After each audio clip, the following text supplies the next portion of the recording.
Salam SN, salam kompak selalu. Ketemu lagi dengan saya Agus Harizal Alucikman atau Agus SN, dan selalu bersama Dedi Suhendra ya. Bersama Dedi Suhendra untuk ulas berita. Dan ulas berita kita malam hari ini masuk episode ke-290, Kamis 27 Desember 2025. Ya. Sudah cukup lama kita tidak menemui penonton Lesa SN ya. Iya. Dan malam hari ini kita khusus membahas ya, kita akan membahas tentang perkara dugaan korupsi kolam retensi ya. Iya. Kolam retensi di Simpang Bandara, Det ya. Di Simpang Bandara Kota Palembang. Yang saat ini penyidikannya dilakukan oleh Polda Sumsel ya. Mengapa kita pilih ini? Karena begitu banyak apresiasi dan permintaan dari pembaca Suara Nusantara, koran sn.com dan jejaknegriku.id untuk kita membahas dalam ulas berita. Ya. Apalagi beritanya itu minat untuk membaca berita ini sangat tinggi, Det ya. Ya. Ini ditandai dengan grafik kunjungan di koran sn.com itu sangat tinggi untuk berita-berita ini. Dan malam hari ini kita akan mulai bahas ya. Iya. Dan kita akan mulai bahas mulai dari komentar Bapak Dr. Febrian ya. Iya, Kak. Dan beritanya sudah terbit di koran sn.com sudah. Ya. Khusus untuk perkara ini. Apa komentar dari Bapak Dr. Febrian? Silakan, Dedi. Ya, Kak. Bapak Dr. Febrian selaku dosen Universitas Sriwijaya atau Unsri yang juga sebelumnya menjabat Dekan Fakultas Hukum Unsri, Kak ya. Ya. Memberikan komentar terkait perkara dugaan kasus korupsi kolam retensi Simpang Bandara Kota Palembang tersebut, di mana dikatakan Dr. Febrian bahwa sebenarnya perkara tersebut merupakan perkara yang biasa, Kak ya, karena terkait hanya pembangunan kolam retensi. Namun menurut Dr. Febrian dalam pelaksanaannya di lapangan ternyata banyak pihak yang terlibat, Kak. Oke, ada penjelasan lebih lanjut dari Pak Febrian terhadap perkara ini? Ya, Pak Dr. Febrian mengomentari, Kak ya, memberikan pembahasan terkait bahwa perkara tersebut kan terkait dugaan kasus korupsi, Kak ya. Di mana dikatakan Pak Febrian bahwa pihak yang memperkaya orang lain juga harus dimintai pertanggungjawaban atas perbuatannya, Kak. Oke. Komentar Pak Febrian ini sudah terbit ya di Suara Nusantara edisi cetak, koran sn.com dan jejaknegriku.id. Untuk penonton Lesa SN yang penasaran, silakan klik koran sn.com atau jejaknegriku.id. Ada komentar lain dari Pak Febrian terkait perkara ini? Silakan, Dedi. Ya, komentar lain Pak Febrian menegaskan bahwa perkara tersebut melibatkan banyak pihak, Kak ya. Karena menurutnya terkait di lapangan, menurut dia banyak pihak-pihak yang terlibat yang mesti diungkap, Kak. Ini menarik juga ya. Ada penjelasan lain dari Pak Febrian tentang pihak-pihak lain yang terlibat ini dalam berita tersebut? Tidak menjelaskan, Kak ya, karena Pak Febrian memberikan komentarnya secara umum di perkara ini, Kak. Dan komentar Pak Febrian ini diberikan kepada saya selaku pemimpin redaksi Suara Nusantara ya. Dan sebagai info ya bahwa penyidikan perkara ini sudah ditangani Polda Sumsel ya. Ada keterangan khusus dari Kabid Humas Polda Sumsel terhadap perkara ini, Den? Iya, Kak, ada, Kak. Di mana sebelumnya Kabid Humas Polda Sumsel Kombes Pol Nandang Mukmin Wijaya, Kak ya. Dikatakannya bahwa perkara dugaan kasus kolam retensi Simpang Bandara Kota Palembang tersebut hingga kini terus dilakukan proses penyidikan karena menurutnya perkara tersebut sudah dalam tahap penyidikan. Naiknya perkara ini ke penyidikan juga ada komentar khusus dari Kejati Sumsel, Det ya? Iya.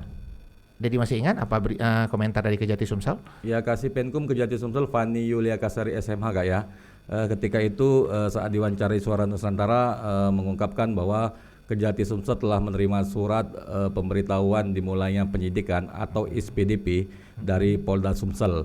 Dikatakan Fani selaku Kasih Penkum bahwa Kejati Sumsel hanya menerima surat pemberitahuan saja karena proses penyidikannya dilakukan oleh Polda Sumsel, Kak. Oke, ini sangat menarik sekali ya perkara dugaan korupsi ini ya. Saya sebagai pemimpin redaksi itu banyak sekali ngobrol di belakang layar ya. Tapi saya tidak bisa menyebutkan ngobrol dengan siapa ini, Det ya.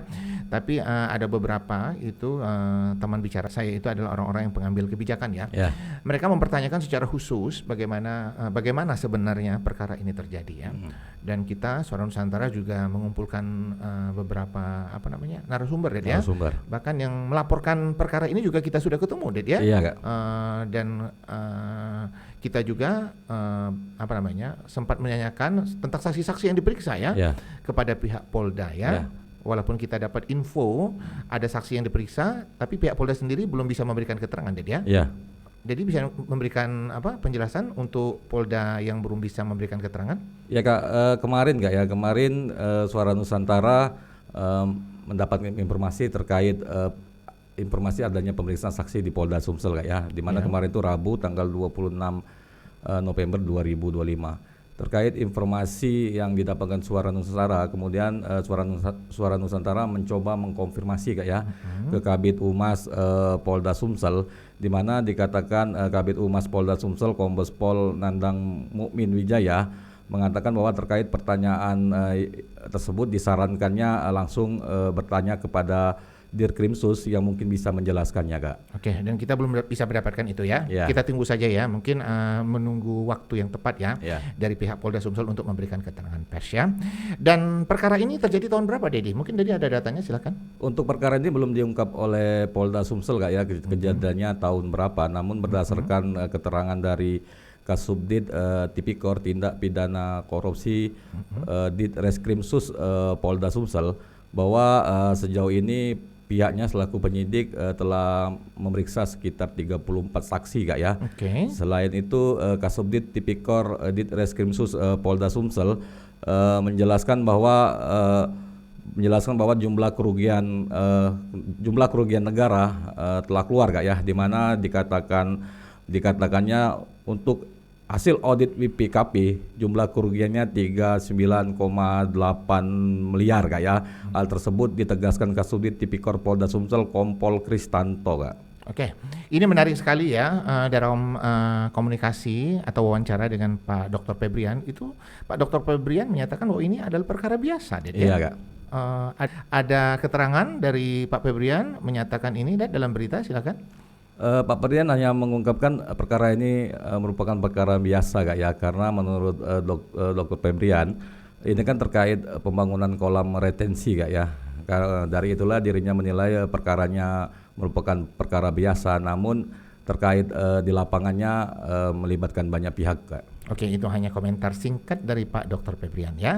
Dan saya sempat menggali-gali lagi minta statement ya dari Pak Febrian ya, tapi Pak Febrian belum bisa berkomentar. Oke ya, kita ngobrol santai dulu Ded ya. Dan kita mengucapkan terima kasih ya kepada pembaca setia Suara Nusantara ya. Ternyata garapan kita ini tentang perkara dugaan korupsi ini update-nya diminta setiap hari ya. Setiap hari. Apa update-nya ya. Dan kita hanya bisa memberikan apa adanya aja ya. Dan mungkin ada beberapa komentar ya yang terkaitnya.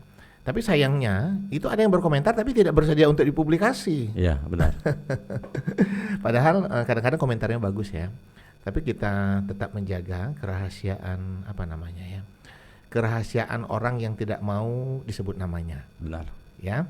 Tapi kadang-kadang ini memberikan info terkini bagi kita ya tentang ada apa di balik kasus ini. Tapi kita tidak juga menerimanya 100% ya, karena kita tergantung penyidik juga Ded ya. Apa yang diberikan penyidik baru kita beritakan. Ya. Paling komentar-komentar, dan komentarnya itu sudah banyak sekali Ded ya. Banyak. Ada dari Pak Dr. Febrian, kemudian ada dari Pak Adi Indra Caniago. Sudah terbit juga Ded ya? Sudah terbit. Beberapa kali ya. Apa komentar Bapak Adi Indra Caniago yang paling menarik menurut Dedi? Silakan Dedi. Ya Kak, Adi Indra Caniago selaku Direktur Eksekutif Pusat Studi Kebijakan dan Politik Kak ya, memberikan komentar terkait perkara tersebut. Dirinya berharap agar Polda Sumsel segera menetapkan tersangkanya Kak.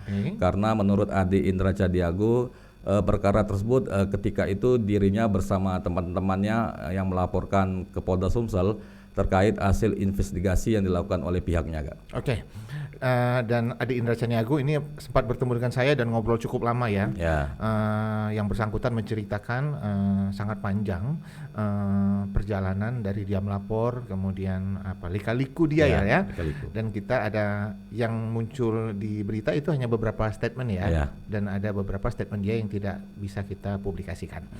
Kemudian soal penganggaran, ada komentar khusus dari Adi Indra Caniago. Tentu penganggaran terhadap ganti rugi lahan perkara ini Ded ya. Apa komentar dari Adi Indra Caniago? Silakan Dedi. Ya, di Indra Caniago mengungkapkan bahwa kerugian negara dalam perkara tersebut telah dikeluarkan hasilnya khas dari BPKP Kak ya. Di mana dari kerugian negara tersebut menurutnya terjadi karena adanya akibat proses pembayaran ganti rugi lahan Kak ya. Dari itulah dirinya meminta agar Polda Sumsel melakukan pendalaman terkait penganggaran Kak. Kemudian komentar lain terhadap Ade Indra Caniago ini, penonton SSN bisa baca di koransn.com dan jejaknegriku.id ya. Dan juga sudah terbit ya di Suara Nusantara edisi cetak. Kemudian kita beralih dengan komentar dari Deputi Kamaki Bapak Insinyur Ferry Kurniawan terkait perkara ini juga Dedi ya. Apa komentar dari Kak Ferry? Silakan Dedi. Ya, Ferry Kurniawan selaku Deputi Kamaki Kak ya mengungkapkan bahwa pihaknya menilai banyak pihak yang terlibat dalam perkara ini Kak.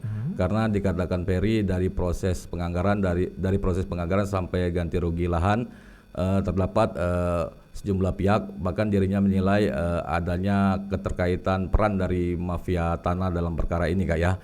Dari itulah dirinya meminta agar Polda Sumsel dapat mengusut tuntas sampai ke akar-akarnya. Siapapun yang terlibat dikatakan Ferry harus dimintai pertanggungjawaban Kak. Oke Dede, itu ulas berita dari kita ya. Kita mengulas hanya yang umum-umum saja dan prioritas ya. Untuk penonton SSN yang yang pasti ingin tahu lebih banyak komentar-komentar dari narasumber kita, itu sudah terbit semua ya di koransn.com dan jejaknegriku.id. Kemudian kita menunggu masukan-masukan ya, masukan-masukan yang berharga, atau mungkin ada yang pihak pengambil kebijakan yang mau menjadi narasumber atau berkomentar ya. Tentu dengan senang hati kita terbitkan di koransn.com, jejaknegriku.id dan Suara Nusantara edisi cetak. Dan tanpa terasa kita udah di ujung ulas berita ya. Seperti biasanya di ujung ulas berita kita ada quotes ya. Dan quote kita malam hari ini adalah, bersikaplah tegas saat mempertahankan milikmu.